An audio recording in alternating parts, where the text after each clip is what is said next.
But take a picture of your nose. Of course. Take a picture. How would you do it? Like, take a picture of my nose just from here. Just the nose. Oh, you have a great fucking Get it really big. You want some nostril?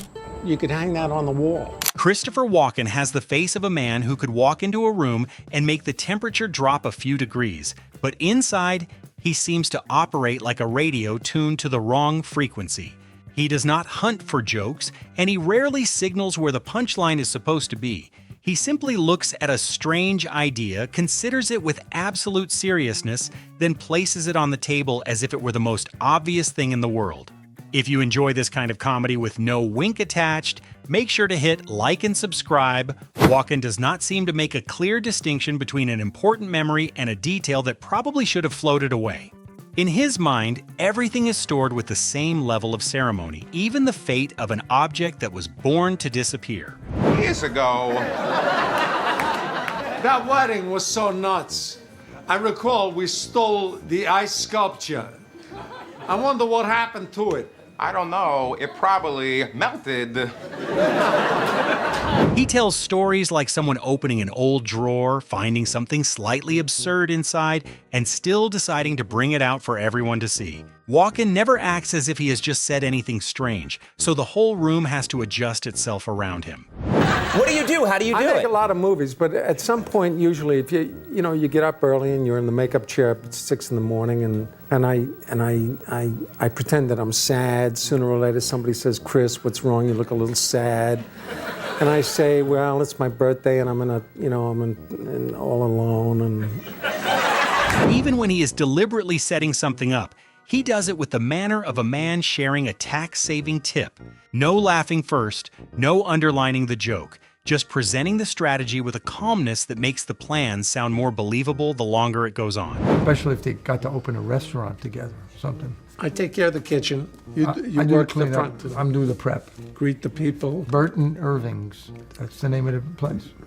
Through Walken, even a passing idea can become a business plan that has already been discussed in 3 meetings. In just a few sentences, roles have been assigned, the sign is practically hanging, and the person across from him has somehow become a co-founder before signing anything. Can't figure out how to turn the TV off because in the building, the TVs are I guess, wired differently. So I have to hang sweaters and blankets over it. TV's on. Yeah, You're I'm- hanging I'm clothes trying to over it. sleep You're and- trying to sleep and going through my stuff. Well, I go through your stuff, then I sleep. That comfort goes even further than ordinary politeness. To Walken, someone else's dressing room is like a small museum where he can look around, evaluate the collection, and then take a very good nap. But it's not hard to be a good chef. You just have to, not overcook or undercook. Really. You can say that about acting buy, as well. Yeah, and if you buy really good stuff, you can't really go wrong. Walken looks at cooking and acting with the same philosophy. Do not ruin something that is already good. It is a compact kind of wisdom, slightly suspicious, but in his voice, it sounds strong enough to be printed on a kitchen wall. You could walk in there and they had llamas, and that goat does not care. Around animals, the mystery of the movie star falls away very quickly. He calls, waits, and then accepts that sometimes a goat simply does not care about your legendary career. Although I must say about movies that popcorn, the quality of popcorn is seriously degenerated. I'll have to agree with that. Don't you think? Yeah. When we speak of movies, consider that it's the popcorn that has degenerated. But there are some things Walken absolutely cannot ignore, such as the decline of popcorn. He talks about it with the disappointment of a cultural critic who has just watched civilization take a wrong turn at the snack counter. When I was a kid, one of the first jobs I got was doing a commercial, and it was for pancake syrup.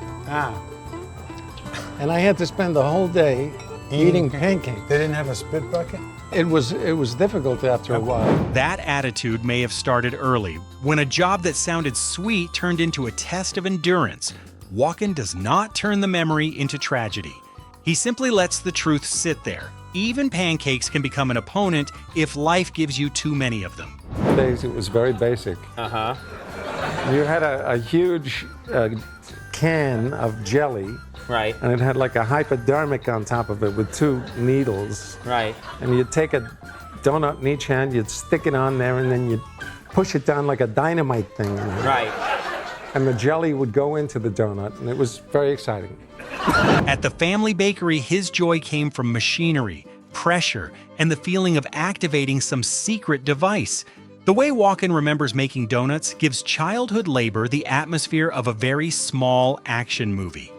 And I had the job, and I was sitting in class, and I thought, well, I'll just go take that job. And that was that. The way he left school was just as clean. No speech about destiny, just a job appearing and a young man deciding he should go work. Walken tells a life-changing turn as lightly as if he had gotten off at the wrong bus stop. Where you filled jelly donuts on stage. Yeah. I danced in a nightclub act, and the lady who was the star of the show said, I think I'll call you Christopher, so I did. I just...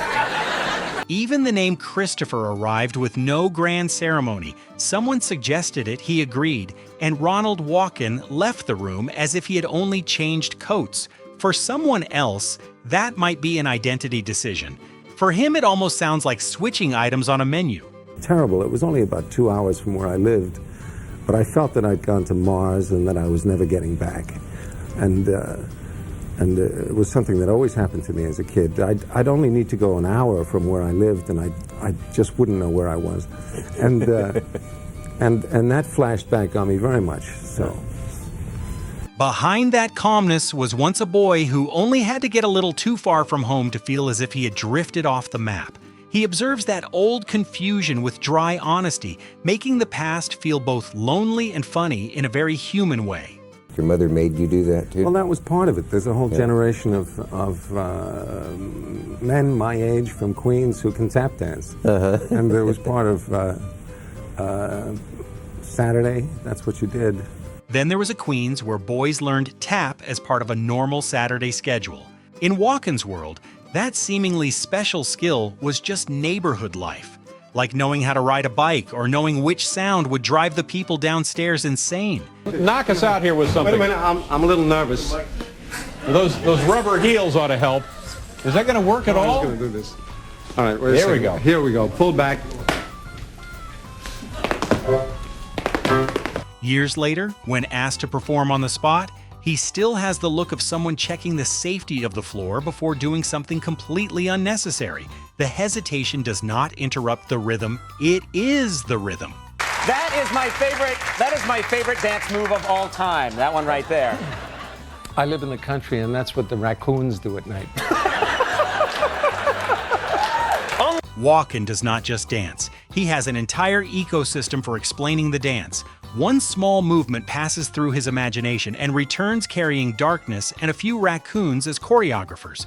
I play Max Schreck, mega millionaire industrialist. Bad guy?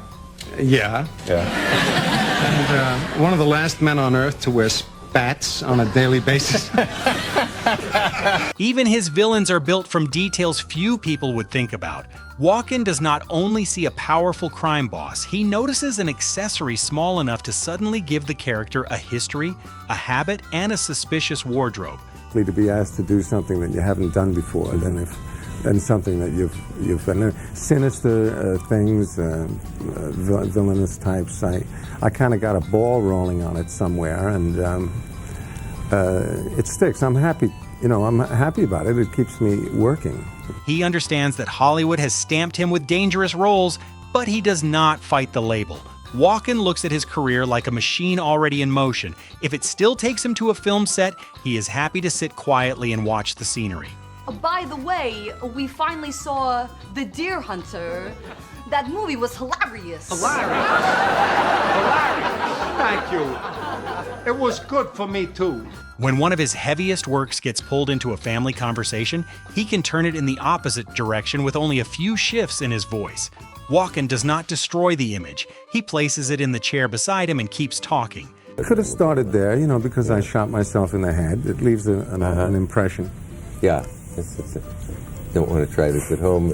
People still in restaurants, people will wave at me and go, yeah. That reputation follows him all the way to restaurants, where strangers use one gesture to recall the film that changed his life. Walken receives it with the blank calm of someone used to dinner suddenly turning into a cinematic reenactment. But she doesn't like ghosts, and neither do I. Ghosts scare me, and I'm pretty sure one is living under my bed. I promise you, darling, there's no ghosts around here, so you're safe. The strange part is that none of this makes him cold. When speaking to children, Walken is still gentle. Only that gentleness travels through a slightly dark hallway where dolls, fear, and imagination are all welcomed like real guests. But we're planning ahead. After the show, I'm going to a Chinese restaurant. So I'm thinking about beef and broccoli. Right now, that's what you're thinking about. Well, no, in addition to other No, I'm things. sure that's what you're thinking about right now. Water chestnuts. Yeah, water chestnuts. On set or in interviews, some part of his mind always seems to wander toward the next meal. Other people might call that distraction. Walken turns it into an acting technique where beef, cauliflower, and water chestnuts all share the stage with the character. Scott, I appreciate your situation. For a Walken, adolescence is a difficult time. You feel like you're the only normal person in a school full of nut jobs. Am I right? Teenage advice through Walken does not sound quite like advice. It sounds like a classified report from someone who survived school and concluded that maybe the problem was not you, but the entire rest of the building. In my family, all these things come together. They get kind of lumped. You know, there's Halloween and Thanksgiving, Christmas, New Year's. Then it's my anniversary. In private life, holidays do not arrive one at a time. They pile up like a train with no brakes. Walken looks at the New Year calendar with very real exhaustion, turning romance, tradition, and obligation into a crowd of people all ringing the doorbell at once. What's the difference between this place and an elephant fart? What? This place is a bar room. An elephant fart is a baroom. When he tries to cheer someone up, he does not take the short road. Walken sends the story through a muddy patch of language until the confidence of the storyteller becomes the only life raft still floating. Spinning around, we grow beards, and then there people have jetpacks and there's robots, and like it's 2058, she's still doing it. And you and I are like skeletons and there's bats flying around, but she's still on screen. Jetpacks. When he thinks about the future, he does not imagine a polished world. Walken sees time as an attic full of robots, skeletons, bats, and a few people still doing their familiar jobs even after the apocalypse has stopped by. In moderation, you driving? Driving? No, I'm walking. Sometimes the universe gives him a free joke just because his last name is Walken, but he still delivers it without chasing the laugh, as if language simply bumped into itself and he happened to be standing nearby. You know, they make the film 10 best list. This year, for the first time, Citizen Kane is at #1. That's insane. Isn't that crazy? Citizen Kane is like the Last Supper. So what I'm going to do now... In the middle of cooking, he can suddenly defend a cinematic masterpiece with the heat usually reserved for family arguments. To Walken, salad and film history can absolutely share the same cutting board, as long as the knife is still sharp. You think you'd be a Sir Walken? Lord. Lord Walken? Yes. If he were given a noble title, he would not stop at the first option either. Walken tries on each name like hats in front of a mirror, then gently slides into a new identity only he seems to know the origin of. And then that reminded me of Noel Coward saying to an actor once during a rehearsal, "Don't just do something, stand there." Maybe that is the most perfect secret to Christopher Walken. Sometimes do not try to do anything at all, just stand there. For most people, silence creates empty space. With him, it creates voltage, because whatever thought steps out next might be wearing tap shoes, holding a donut, or demanding to hang a picture of nostrils on the wall. Christopher Walken is compelling not because he tries to turn every conversation into a comedy stage. In fact, he almost always keeps the same serious expression, even when the idea is turning toward a place nobody brought a map for. That sincerity is exactly what makes the laughter come naturally.